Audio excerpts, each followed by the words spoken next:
I'm sorry, but you can't have an iPad. Okay, As parents, we already know it. Excessive screen time, excessive emotion. But what if it's much worse than that? Can you see the screen all right? This is 5-year-old Rose. She was one of 60 kids to undergo an exhaustive study in the US, using an MRI machine to scan the brains of kids aged 3 to 5 years old. The results, truly shocking. Interactive screen time causes a loss of white matter in the brain.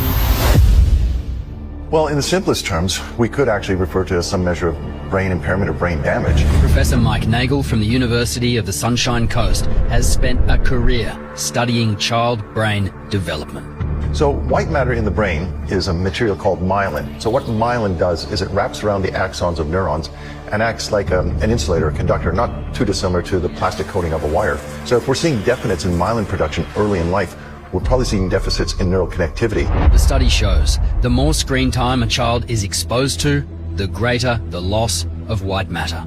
Can you remember your first reaction to those results, not only as a professional in this field, but as a father?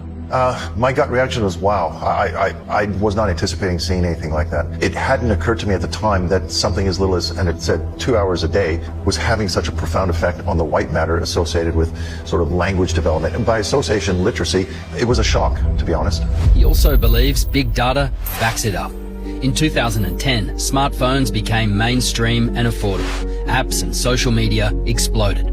So now we can track the impact.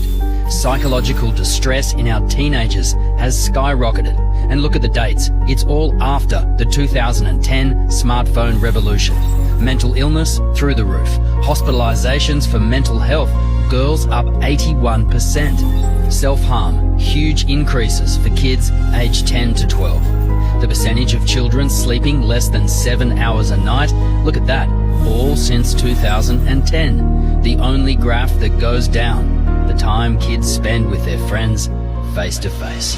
What is your fear if we don't address it? The fear is just losing a generation of kids, just kids growing up not meeting their potential, the continued rise in self-harm and body image disorder, anorexia, bulimia. Smoking causes mouth cancer. The professor believes screen time will be what smoking was to a previous generation. For decades, we pretended like smoking, everyone kind of knew that it was probably harmful, but the industry pushed back and said, no, it's not. I think the same thing is going to come down the road for devices, but I think we are at risk of really having a lot of kids and a whole generation that's going to struggle unnecessarily.